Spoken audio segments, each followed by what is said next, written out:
नमस्कार साथियों, मैं पवन शर्मा आपका स्वागत करता हूं, अभिनंदन करता हूं। देखो दोस्तों, हम आज जो टॉपिक पढ़ेंगे वो पढ़ेंगे संविधान। क्या पढ़ेंगे? संविधान।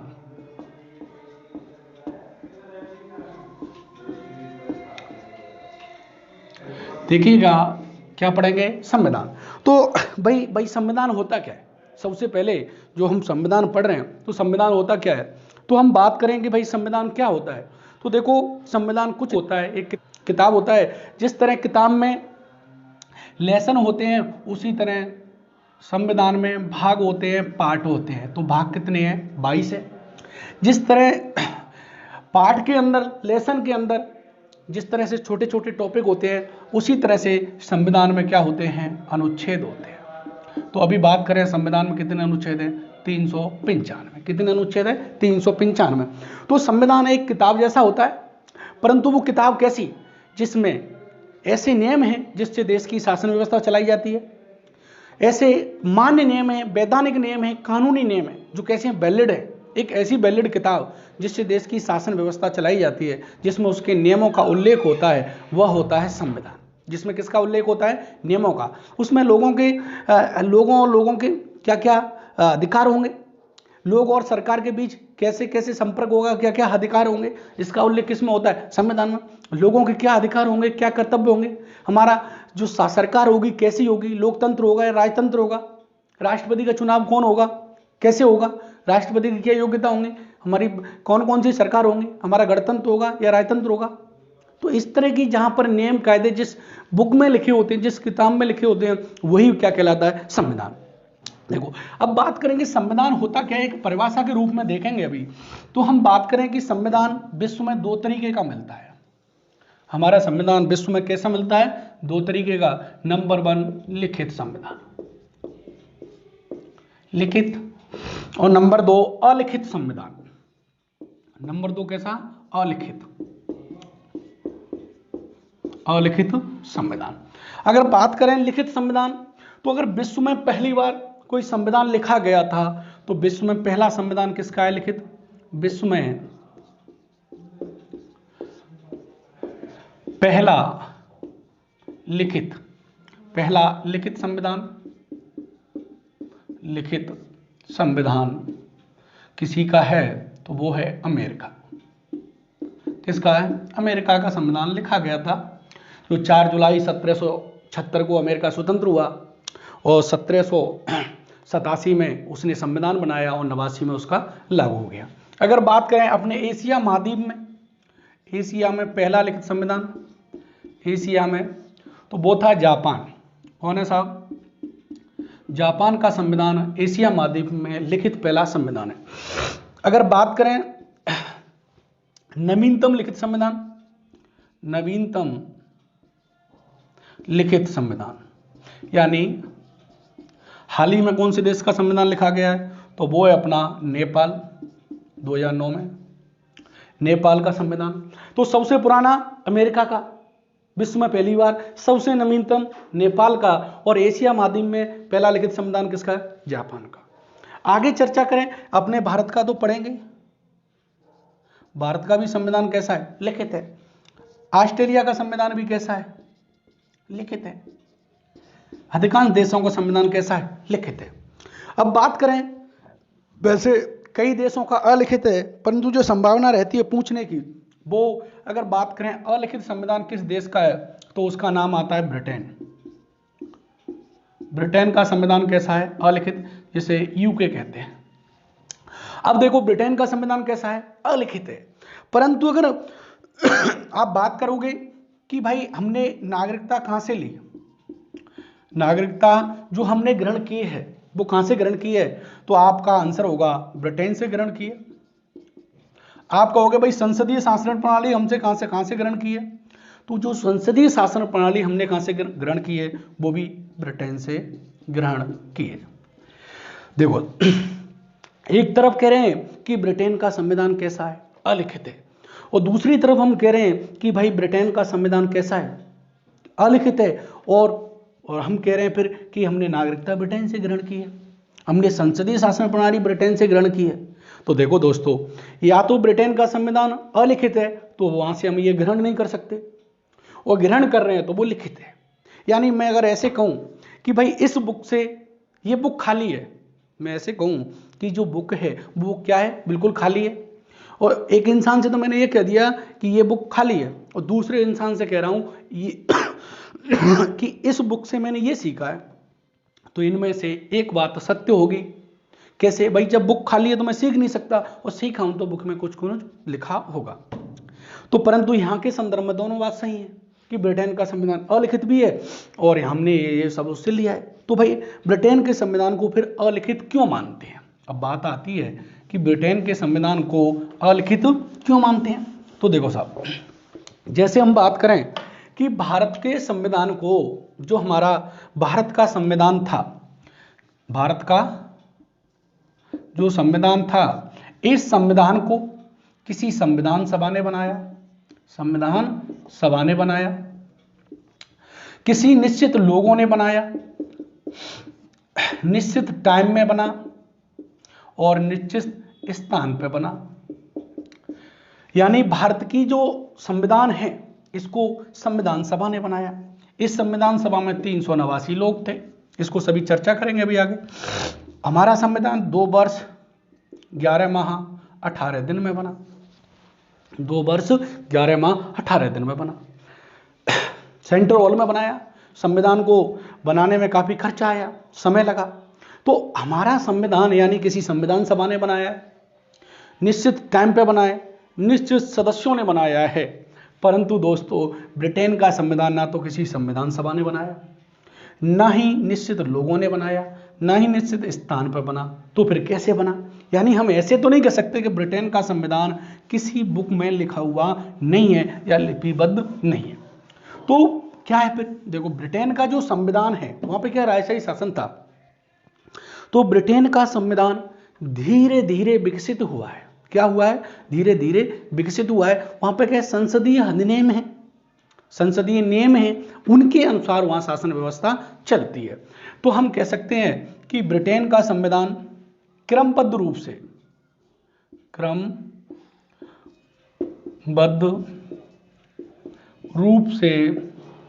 विकसित संविधान है। कैसा है? विकसित संविधान है। ब्रिटेन का संविधान कैसा है? क्रमबद्ध रूप से विकसित संविधान है। यह परंपराओं पर आधारित है, परंपराओं पर आधारित है। यानी जो ब्रिटेन का संविधान है वो किस पर आधारित है? परंपराओं पर आधारित है। किसी धीरे धीरे इसका क्या हुआ है? विकास हुआ है, और आज भी इसका क्या हो रहा है? विकास हो रहा है। इसलिए हम ब्रिटेन के संविधान को कैसा मानते हैं? अलिखित मानते हैं। परंतु वो एक बुक में तो है, लिपिबद्ध है, परंतु वो ना तो संविधान सभा के द्वारा बनाया गया, ना ही किसी निश्चित सदस्यों ने बनाया, ना निश्चित टाइम में बना, ना निश्चित स्थान पर बना। धीरे धीरे धीरे श्रृंखलाबद्ध रूप से, क्रमबद्ध रूप से उसका क्या हुआ है? विकास हुआ है। क्या हुआ है? विकास हुआ है। इसलिए ब्रिटेन के संविधान को अलिखित संविधान मानते हैं। देखो, अभी तक हमने चर्चा की कि भाई संविधान विश्व में कितने प्रकार के पाए जाते हैं। तो 2 प्रकार के, एक लिखित और एक अलिखित। लिखित संविधान की बात करें तो विश्व में जिस देश का पहला लिखित संविधान था वो था दोस्तों अमेरिका। कौन था? अमेरिका। अगर अपने एशिया महाद्वीप में लिखित संविधान की बात करें तो वो था जापान का। नवीनतम लिखित संविधान किसका है? नेपाल का है। भारत का भी संविधान तो पढ़ ही रहे हैं, कैसा है? लिखित है। ऑस्ट्रेलिया का कैसा है? लिखित है। ब्रिटेन का संविधान कैसा है? अलिखित है। अगर आपसे मेंस वगैरह में ऐसे पूछता है कि स्पष्ट कीजिए कि ब्रिटेन का संविधान अलिखित है, क्या वास्तव में अलिखित है, तो लिखोगे कि देखो, ब्रिटेन का संविधान किसी संविधान सभा के द्वारा इसका निर्माण नहीं किया गया, ना ही निश्चित सदस्यों ने इसका निर्माण किया, ना ही निश्चित टाइम पे बना। इसलिए ब्रिटेन का संविधान अलिखित माना जाता है। परंतु उसका क्रमबद्ध रूप से, श्रृंखलाबद्ध रूप से क्या हुआ है? विकास हुआ है। इसलिए ब्रिटेन के संविधान को अलिखित संविधान की श्रेणी में रखा जाता है। देखो दोस्तों, यहीं से हम संविधान की क्या बनाएंगे? परिभाषा बनाएंगे।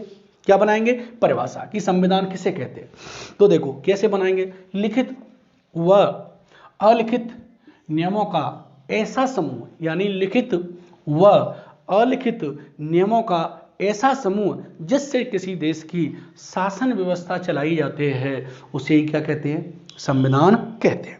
क्या चलाई जाती है? शासन व्यवस्था चलाई जाती है, उसे क्या कहते हैं? संविधान कहते हैं। देखो ये चीज क्लियर हुई, हम रटेंगे नहीं, हम यहां से ही परिभाषा बनाएंगे। लिखित व अलिखित नियमों का ऐसा समूह जिससे किसी देश की शासन व्यवस्था चलाई जाती है, उसे ही क्या कहते हैं? संविधान कहते हैं। यहां तक ये क्लियर हुई, इसको आप नोट कर लें या स्क्रीनशॉट ले लें। थैंक यू, आगे चर्चा करते हैं।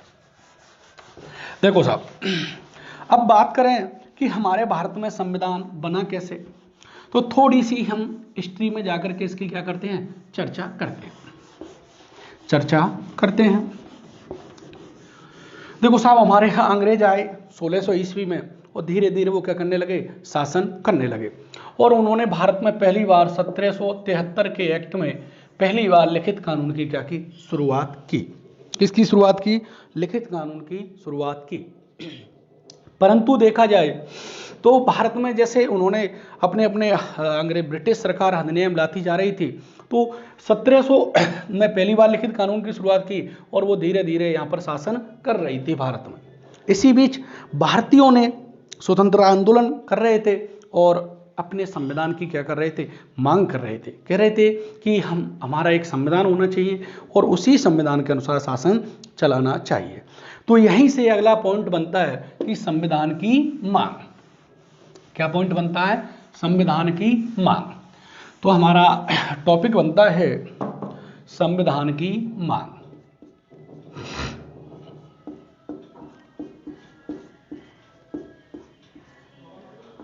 संविधान की मांग, यानी जो हमारा संविधान बना है तो इसकी कभी तो मांग हुई होगी। तो देखो साहब, हम अगर बात करें सबसे पहले भारत में पहली बार 1895 में, कब? 1895 में बाल गंगाधर तिलक ने, किसने? बाल गंगाधर तिलक ने अपने स्वराज्य विधेयक में, किसमें? स्वराज्य विधेयक में संविधान की मांग की। संविधान की मांग की। संविधान की क्या की? मांग की। तो भारत में पहली बार संविधान की गठन की मांग कब किसने की? बाल गंगाधर तिलक ने। किसमें की? स्वराज्य विधेयक में।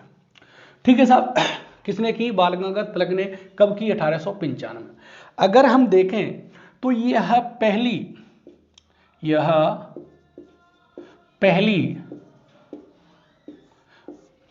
अनौपचारिक मांग थी। यह पहली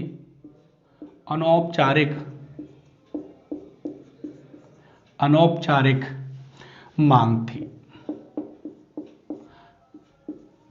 यानी अनऑफिशियल पहली मांग कौन सी थी? जो बाल गंगाधर तिलक ने जो मांग की थी वो ऑफिशियल मांग नहीं थी, अनऑफिशियल मांग थी, अनौपचारिक मांग थी, जो 1895 की। अगर बात करें इसी की बात करें तो यह 19वीं सदी की पहली मांग थी। देखो, जो बाल गंगाधर तिलक ने 1895 में संविधान सभा की मांग की थी, तो 1895 में किसने की? बाल गंगाधर तिलक ने। किसमें की? स्वराज्य विधेयक में की।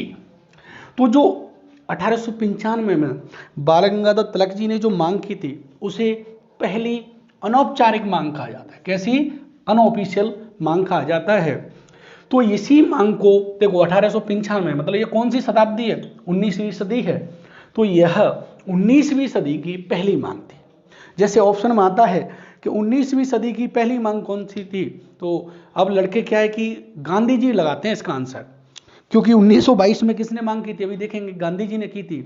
तो देखो 19वीं सदी की पहली मांग कौन सी है, जो बाल गंगाधर तिलक के द्वारा किए गए थे। दूसरी बात 1922 में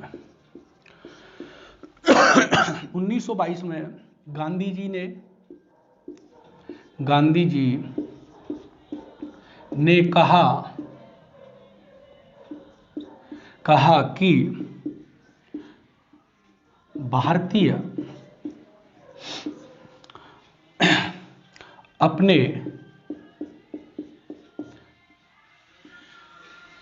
भविष्य का निर्णय स्वयं करेंगे।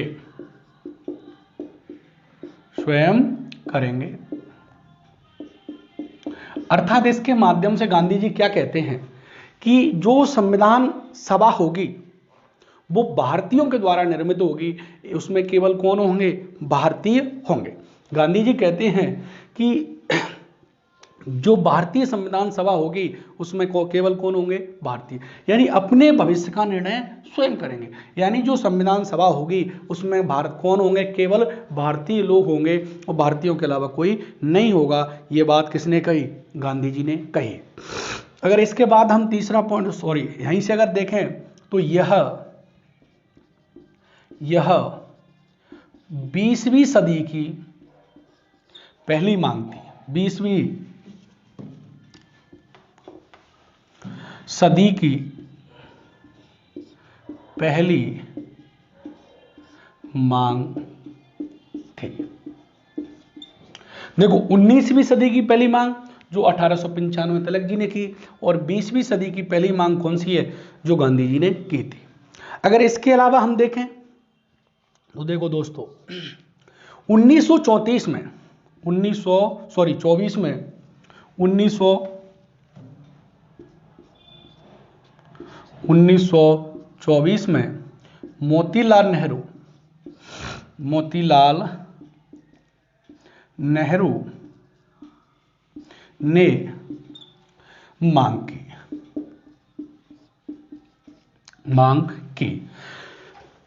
तो अभी तक हमने ये देखा कि भाई सबसे पहले संविधान की मांग किसने की, तो सबसे पहले 1895 में बाल गंगाधर तिलक ने की। किसमें की, अपने स्वराज्य विधेयक के, स्वराज्य बिल के नाम से की। इनकी पत्रिका भी आती थी स्वराज्य।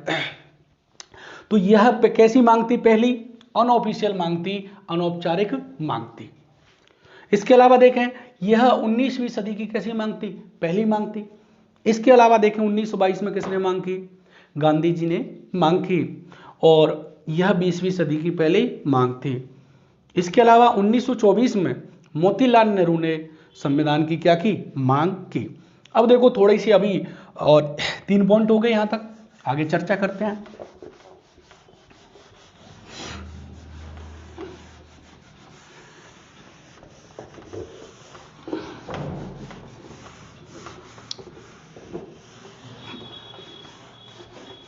आगे हम बात करें कि भाई देखो 1934 में 24 में किसने की, मोतीलाल नेहरू। अब देखो 1928 में, अगला नंबर 1928 में है, 24 में तो मांग की, 1928 में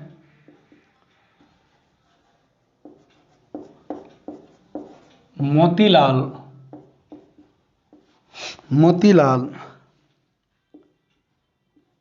नेहरू ने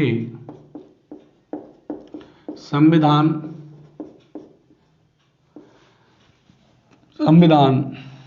बनाने का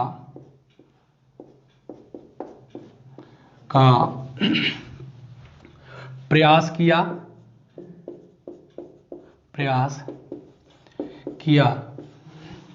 परंतु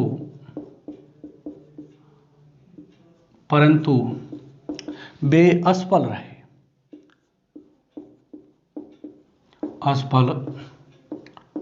रहे। देखो 1924 में तो इन्होंने मांग की, परंतु 1928 में मोतीलाल नेहरू ने, इनकी अध्यक्षता में एक नेहरू समिति का गठन किया गया था और इन्होंने संविधान बनाने का प्रयास किया, परंतु वो असफल रहे। तो इसको देखते हैं कैसे। देखो हमारे भारत में 1919 का एक अधिनियम आया जिसे मॉन्टेग्यू चेम्सफोर्ड सुधार के नाम से जाना जाता है। इस 1919 के एक्ट में एक प्रावधान था कि इस अधिनियम की जांच करने के लिए, क्या करने के लिए, जांच करने के लिए 10 वर्ष बाद एक आयोग बनाया जाएगा। क्या बनाया जाएगा? आयोग बनाया जाएगा। आयोग का गठन किया जाएगा,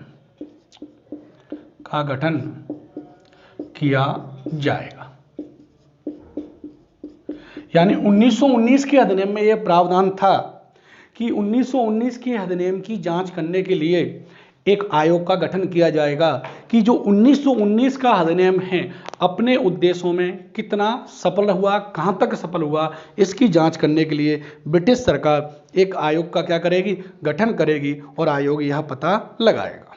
देखो दोस्तों, परंतु ब्रिटिश सरकार ने जो आयोग था उस आयोग का गठन, यानी इसका गठन कब होना चाहिए था? गठन होना चाहिए था 1929 में। कब होना चाहिए था? 1929 में। परंतु इसने इसका 2 वर्ष पहले ही क्या कर दिया? गठन कर दिया और 1928 में, 1927 में गठन किया। 1927 में साइमन कमीशन का गठन किया। साइमन कमीशन का गठन कर दिया। इसमें सभी लोग अंग्रेज थे, इसलिए इसे श्वेत कमीशन भी के नाम से जाना जाता है। इसमें सभी लोग कौन थे? अंग्रेज थे। अंग्रेज कैसे होते हैं? गोरे होते हैं, इसलिए इनको क्या बोलते हैं? श्वेत। देखो, ब्रिटिश सरकार को लग रहा था, जो उस समय की सरकार थी, कि जो आगामी चुनाव होने वाले हैं और उनमें हमारी हार होने वाली है, और इसलिए उसने इसको देखते हुए उसको लगा कि जो अगली सरकार आएगी वो भारत को कुछ छूट देगी, रियायत देगी, उनका संवैधानिक विकास करेगी, इसलिए उसने इस आयोग को पहले ही गठन कर दिया। गठन 27 में हुआ और ये भारत कब आया? 1928 में भारत आया। अब इसमें सभी 7 लोग थे, तो इसका भारत में क्या हो रहा? विरोध हो रहा, काले झंडे दिखाई दे रहे थे, और इस समय लाला लाजपत राय की हत्या हो गई थी इसी टाइम। अब देखो दोस्तों, इस साइमन कमीशन का क्या कर रहे थे हम? विरोध कर रहे थे। क्या कर रहे थे? विरोध कर रहे थे। तो विरोध करते करते अंग्रेजों में उस समय भारत का सचिव था बर्कनहेड। कौन था? भारत सचिव थे बर्कनहेड, ये भारत सचिव थे। तो इन्होंने कहा कि तुम संविधान चला रहे हो, तुम इतने काबिल नहीं हो कि तुम एक संविधान बना के दिखाओ। अगर तुम इतने काबिल हो तो हमें एक संविधान बना के दिखाओ और हम इसे स्वीकार करेंगे, देखेंगे। तो इस चुनौती को मोतीलाल नेहरू ने क्या किया? स्वीकार किया। ये जवाहरलाल नेहरू के कौन थे? पिताजी थे। इन्होंने इस चुनौती को क्या किया? स्वीकार किया कि हम संविधान बना के दिखाएंगे। तो मोतीलाल नेहरू की अध्यक्षता में समिति का गठन किया गया, एक कमेटी बनाई गई। परंतु देखो, इन्होंने संविधान बनाया, परंतु मुस्लिम लीग और हिंदू महासभा वगैरह कई संगठनों ने इसको स्वीकार नहीं किया। तो अंग्रेजों ने कहा कि देखो, तुम्हारे संविधान को तुम्हारे ही लोग, तुम्हारे ही देश के लोग वो स्वीकार ही नहीं कर रहे, तो ये कैसा संविधान है? तो उसको फिर बाद में क्या कर दिया गया? अस्वीकार कर दिया गया। इसीलिए इन्होंने एक प्रयास तो किया, परंतु वो इसमें क्या नहीं रहे? असफल हुए, सफल नहीं हो पाए। इसको आप इस तरीके से समझा आपने। अब आगे चर्चा करते हैं। देखो, अगर हम आगे बात करें 1928 के बाद, तो 1934 में M.N. रॉय, मानवेंद्रनाथ रॉय ने संविधान की पहली औपचारिक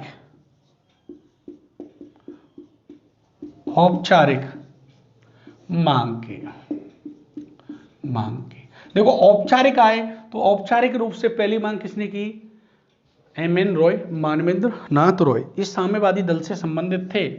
तो इन्होंने मांग की, तो औपचारिक किसका आंसर माना जाएगा? एम.एन. रॉय का माना जाएगा। ठीक है साहब। इसकी बात अगली बात करें 1935 में 1935 में कांग्रेस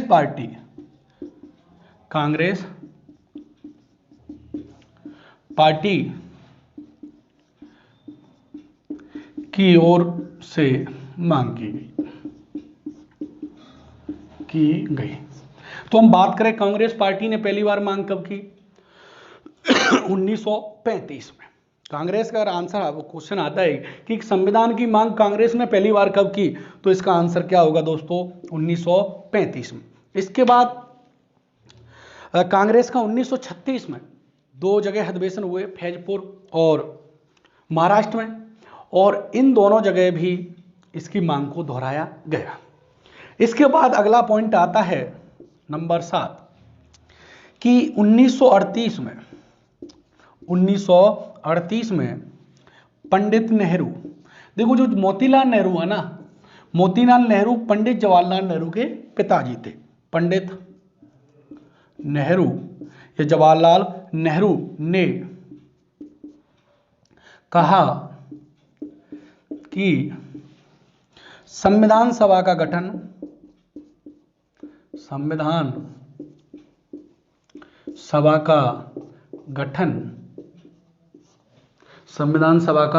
गठन वयस्क प्रत्यक्ष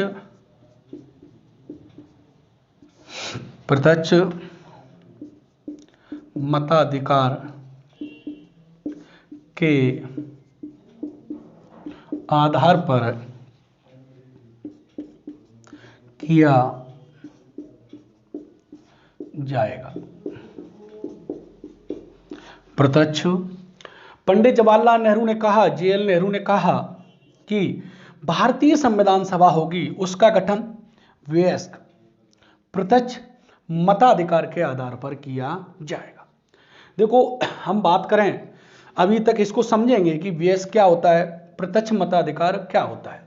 तो एक बार इसको हम देखते हैं कि देखो पहली बार मांग कब की, तो पहली बार हम बात करें तो पहली बार हमारी 1895 में, एक बार रिवाइज करते हैं, बाल गंगाधर तिलक ने की। दूसरी बात गांधी जी ने 1922 में की। इसके बाद 1924 में मोतीलाल नेहरू ने मांग की। इसके बाद 1928 में मोतीलाल नेहरू ने ही संविधान बनाने का प्रयास किया, परंतु वो क्या रहे? असफल रहे। इसके बाद हम बात करें अगली तो 1934 में एम.एन. रॉय ने मांग की। इसके बाद रिवाइज कर रहे हैं 1935 में कांग्रेस की ओर से मांग की गई, और 1938 में पंडित नेहरू ने कहा कि संविधान सभा का गठन प्रत्यक्ष वयस्क मताधिकार के आधार पर किया जाएगा। देखो इन्होंने कहा, इसको आप नोट कर लें,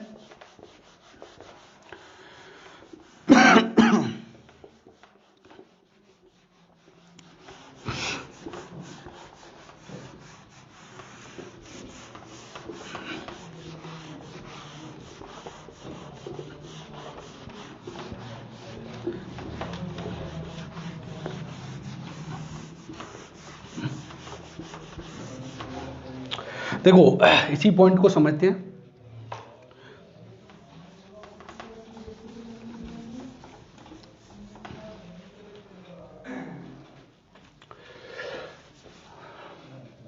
यानी जो पॉइंट है हमारा कि 1938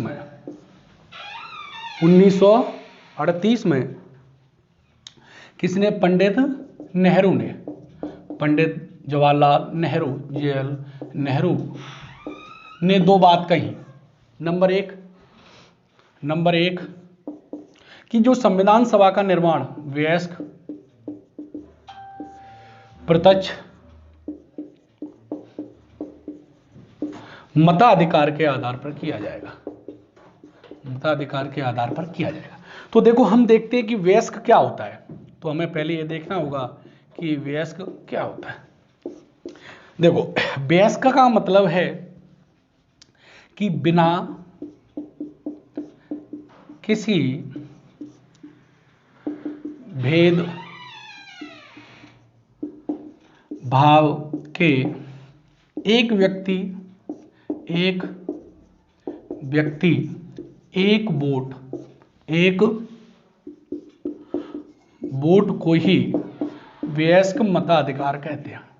वयस्क मताधिकार कहते हैं। देखो, वयस्क मताधिकार वो होता है जो एक व्यक्ति एक वोट बिना किसी भेदभाव के, यानी वयस्क मताधिकार वो होता है कि बिना जाति धर्म के किसी भी भेदभाव के कोई अमीर है या गरीब है, चाहे अंबानी हो, चाहे एक किसान हो, चाहे कोई भी हो, अगर वो एक व्यक्ति है तो उसका वोट की वैल्यू भी कितनी होगी, एक होगी, उसे कहते हैं वयस्क मताधिकार। तो ऐसे हम, अगर आपसे कोई पूछता है तो वयस्क क्या होता है मताधिकार, तो आप कहते हो जिसकी आयु 18 वर्ष हो गई ना। जैसे मान के चलो अभी तो 18 है, मूल संविधान में 21 थी, अलग अलग देशों में अलग अलग आयु होगी, तो ये तो एक आयु निर्धारित की गई संविधान के द्वारा।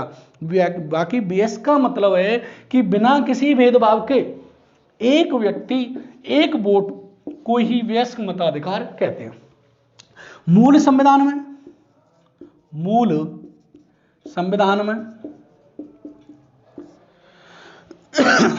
में वयस्क की आयु कितनी रखी गई थी, यह भी देख लेते हैं। वयस्क की आयु 18 वर्ष थी,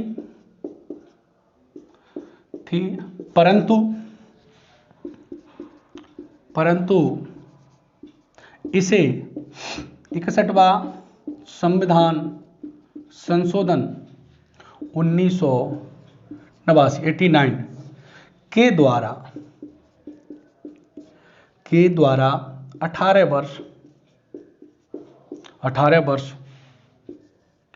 कर दिया गया है। वर्तमान में कितनी है, तो 18 वर्ष है। देखो, वयस्क का मतलब होता है बिना किसी भेदभाव के एक व्यक्ति एक वोट देने को अधिकार को ही क्या कहते हैं, वयस्क मताधिकार कहते हैं। मूल संविधान में जब हमारा संविधान लागू हुआ 26 जनवरी 1950 को से लेकर के 1989 तक, इसकी आयु कितनी रही, 18 वर्ष रही। यानी जो 18 वर्ष का हो गया है उसे वयस्क माना जाएगा। सॉरी, मूल संविधान में कितनी थी, मूल संविधान में वयस्क की आयु, वयस्क की आयु कितनी थी, 21 वर्ष थी। कितनी थी, 21 वर्ष थी। और वर्तमान में इसे 61वां संविधान संशोधन के द्वारा इसे कितना कर दिया गया है, 18 वर्ष किया गया है। यानी 1950 से लेकर के 26 जनवरी 1950 से लेकर के 1989 तक वयस्क की जो आयु कितनी निर्धारित की गई थी, तो वो थी 18 वर्ष। वर्तमान में कितनी है, तो कितनी है, यानी मूल संविधान में कितनी थी, 21 वर्ष, और वर्तमान में कितनी है, 18 वर्ष। 21 से घटा करके 18 किस संविधान संशोधन के द्वारा, 61वां संविधान संशोधन 1989 में किया गया है। ठीक है साहब, ये हुआ वयस्क। अब देखो प्रत्यक्ष मताधिकार क्या होता है। प्रत्यक्ष मताधिकार, देखो जो वोटिंग होती है वो दो तरीके से होती है, प्रत्यक्ष और अप्रत्यक्ष। डायरेक्ट और इनडायरेक्ट। जो वोटिंग का तरीका है, वोटिंग सिस्टम है, 2 टाइप का है। तो जो वोटिंग का तरीका है वोट का, वो कितने प्रकार का है, 2, प्रत्यक्ष और वह अप्रत्यक्ष। देखो, प्रत्यक्ष चुनाव वो होता है जिसमें जनता सीधे शामिल होती है। कौन शामिल होती है, जनता। यानी जनता अपना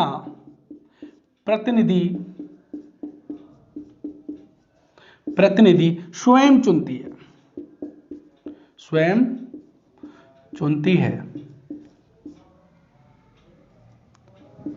है। यानी जिसमें वोट कौन देती है, जनता देती है। जैसे एग्जाम्पल के रूप में, जैसे आपने सरपंच का चुनाव सुना होगा। अगर बात करें एमएलए का, तो इसमें जनता वोट देती है। एमपी, सांसद, इनके चुनाव में कौन भाग लेती है, जनता भाग लेती है। तो इनका चुनाव कैसे हुआ, प्रत्यक्ष हुआ, डायरेक्ट हुआ।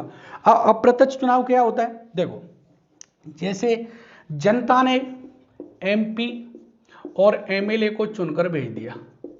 हमने किसको चुनकर भेज दिया, एमपी और एमएलए को चुनकर भेज दिया।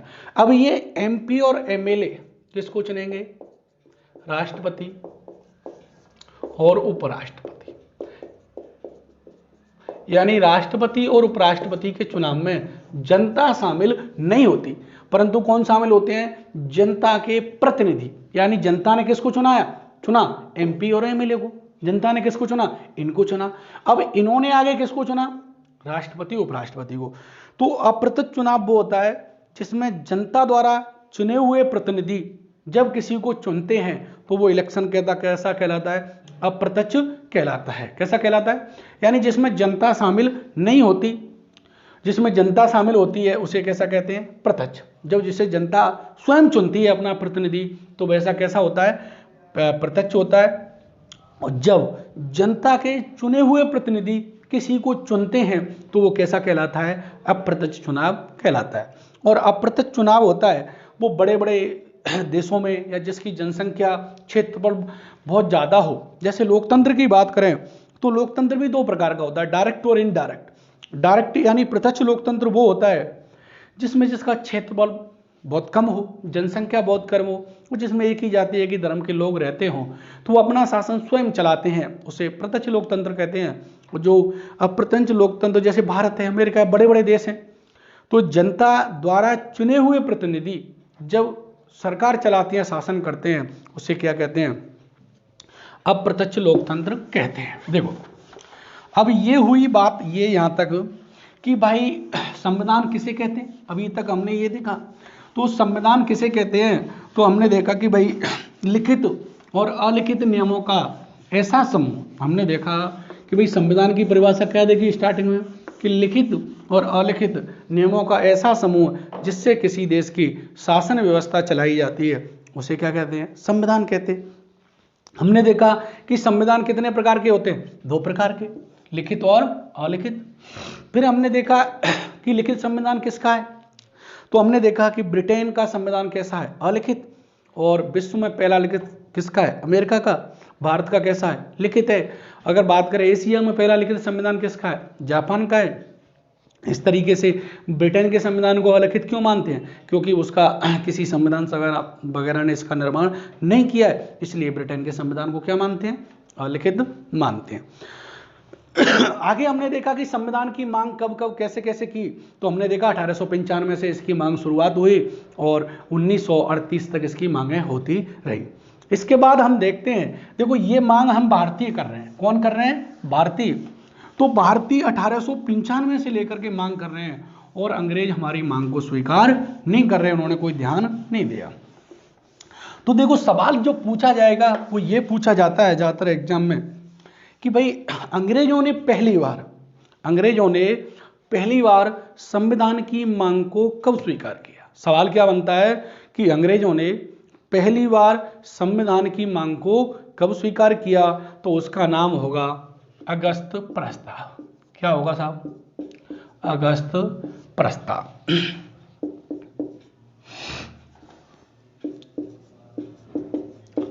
अगस्त प्रस्ताव कब आया? यह आया था 8 अगस्त 1940 को। इसकी अध्यक्ष कौन थे? किसकी अध्यक्षता में लाया गया था? अध्यक्ष लिथगो, ये वायसराय भी थे उस समय। यानी अगस्त प्रस्ताव कब आया? 8 अगस्त 1940 को। किसकी अध्यक्षता में लाया गया? लिथगो की अध्यक्षता में लाया गया था। अब देखो इसमें क्या प्रावधान था, तो इस अगस्त प्रस्ताव में बात आती है कि इस अगस्त प्रस्ताव में पहली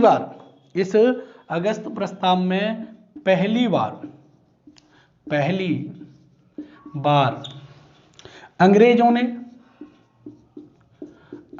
ने संविधान की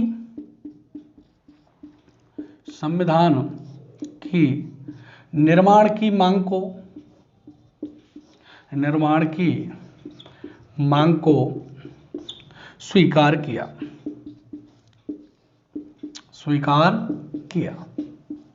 तो देखो अगर सवाल आए कि भारतीय संविधान की निर्माण की मांग को अंग्रेजों ने पहली बार कब स्वीकार किया? तो उसका आंसर होगा अगस्त प्रस्ताव में। अगस्त प्रस्ताव कब आया? 1940 में 8 अगस्त को आया। लिनलिथ इसके अध्यक्ष कौन थे? तो लिनलिथ वो थे इसके अध्यक्ष। अगर बात करें तो इस अगस्त प्रस्ताव में पहली बार अंग्रेजों ने या ब्रिटिश सरकार ने हमारी संविधान की निर्माण की मांग को स्वीकार कर लिया। अब देखो दोस्तों, अगर हम जैसे क्रॉस क्वेश्चन करते हैं यहां से कि भाई ऐसा क्या कारण था कि अंग्रेजों ने 1940 में स्वीकार किया, पहले नहीं किया? तो ऐसी कुछ परिस्थितियां थी कि अंग्रेजों ने अगस्त प्रस्ताव के द्वारा 1940 में स्वीकार किया, यानी पहले भी कर सकते थे। तो देखो 1939 में क्या स्टार्ट हो गया? द्वितीय विश्व युद्ध स्टार्ट हो गया, सेकेंड वर्ल्ड वॉर, द्वितीय विश्व युद्ध, विश्व युद्ध क्या हो गया? स्टार्ट हो गया 1939 में। द्वितीय विश्व युद्ध क्या हो गया? स्टार्ट हो गया। द्वितीय विश्व स्टार्ट हो गया तो हम अपने संविधान की क्या कर रहे थे? मांग कर ही रहे थे पहले से। अब क्या था कि इस विश्व युद्ध में, सेकेंड वर्ल्ड वॉर में, जो ब्रिटेन था बुरी तरह उलझ गया। जर्मनी, जापान इस पर हावी होते जा रहे थे और ब्रिटेन मतलब आर्थिक रूप से कमजोर होते जा रहा था, सैनिक रूप से कमजोर होता जा रहा था और इस पर कई देशों का भी दबाव था, जैसे अमेरिका वगैरह का, चाइना का, कि भाई आप लोकतंत्र की बात कर रहे हो, इस लोकतंत्र के लिए युद्ध लड़ रहे हो और भारत को आपने मतलब अधीन कर रखा है। तो ब्रिटेन ये दबाव था। दूसरा, वो भारतीयों का इस युद्ध में सहयोग लेना चाहता था। क्या लेना चाहता था? सहयोग लेना चाहता था। इसलिए वो भारत में एक प्रस्ताव लेके आया कि हम तुम्हें स्वतंत्र करेंगे और इसमें दो बात कही। इसमें क्या कहा गया? वो हमारा सहयोग लेना चाहते थे, परंतु हमने कहा कि भाई आपने हमारे साथ पहले भी धोखा किया है। जैसे फर्स्ट वर्ल्ड वॉर हुआ था, वर्ल्ड वॉर, इसकी जो डेट है 1914 से लेकर के 1918 तक, 1914 से 1918 तक हुआ था। तो गांधी जी आ गए थे उस समय। तो गांधी जी ने भाई स्वतंत्रता की इस तरह की मांग कर रहे थे, तो गांधी जी से अंग्रेजों ने कहा कि आप लोग हमारा इस युद्ध में सहयोग करो, लोगों को ब्रिटिश सरकार या सेना में शामिल होने के लिए प्रेरित करो और हम आपको युद्ध के बाद क्या कर देंगे? स्वतंत्र कर देंगे, कुछ आपके लिए अच्छे अच्छे सुधार करेंगे, अच्छे अच्छे कानून लाएंगे। तो गांधी जी ने अंग्रेजों का प्रथम विश्व युद्ध में खूब सहयोग किया, खूब लोगों को प्रेरित किया कि भाई आप आर्मी में, सेना में भर्ती हो। इसलिए गांधी जी को सेना में भर्ती करने वाला एजेंट के रूप में भी जाना जाता है। तो इस समय गांधी जी ने और ये जो भी लोग थे कांग्रेस के, उन्होंने कहा कि भाई अंग्रेजों ने हमारी पहली मांग को नहीं माना, उन्होंने धोखा किया। तो इन्होंने इस अगस्त प्रस्ताव में दो बात रखी कि क्या बात रखी? पहली बात तो ये कि इस आपकी संविधान सभा का निर्माण, यानी संविधान सभा का निर्माण, अगस्त प्रस्ताव में प्रावधान थे कि संविधान सभा का निर्माण, संविधान सभा का निर्माण या गठन युद्ध के बाद किया जाएगा, युद्ध के बाद किया जाएगा। दूसरी क्या थी? दूसरी इसमें जो मांग थी, प्रावधान था, यह था कि इस संविधान सभा में, जो आपकी संविधान सभा होगी, संविधान सभा में अधिकांश लोग भारतीय होंगे, अधिकांश लोग भारतीय होंगे। और भी थे प्रावधान। देखो पहली बात क्या की कि संविधान सभा का गठन कब किया जाएगा? युद्ध के बाद किया जाएगा। तो भारतीय लोगों ने कहा, कांग्रेस के सदस्यों ने कहा कि भाई युद्ध से पहले क्यों नहीं? युद्ध से पहले क्यों नहीं? युद्ध से पहले क्यों नहीं? भाई अभी करो ना, क्या पता आप युद्ध, देखो अब ये कह रहे हैं कि युद्ध के बाद किया जाएगा, तो ये भी निर्धारित नहीं कि भाई आप हमारी मांग को स्वीकार करोगे या नहीं करोगे। दूसरी बात ये थी इसमें कि भाई संविधान सभा का जो गठन होगा उसमें अधिकांश लोग कौन होंगे, भारतीय, यानी इसके अलावा इसमें कौन हो सकते हैं, भारतीयों के अलावा और भी लोग हो सकते हैं, इसलिए इसको क्या कर दिया गया, अस्वीकार कर दिया गया। अब जैसे यहां से कथन और कारण के अगर सवाल बनते हैं, आजकल बन रहे हैं, तो कैसे बनेंगे, ऐसे बनेंगे जैसे कथन लिखा आएगा कि अगस्त प्रस्ताव को भारतीयों ने क्या कर दिया, अस्वीकार कर दिया। अब उसमें कारण होगा कि क्योंकि अगस्त प्रस्ताव में प्रावधान था कि इसमें अधिकांश लोग भारतीय होंगे। तो देखो इसमें ऑप्शन होंगे, कथन भी सही है, कारण भी सही है। तो देखो इसमें देखा जाए तो कथन भी सही है, कारण भी सही है, और कारण कथन की पूरी तरह व्याख्या करता है। ठीक है, इसके बाद आगे की चर्चा अगले वीडियो में करेंगे। थैंक यू, धन्यवाद।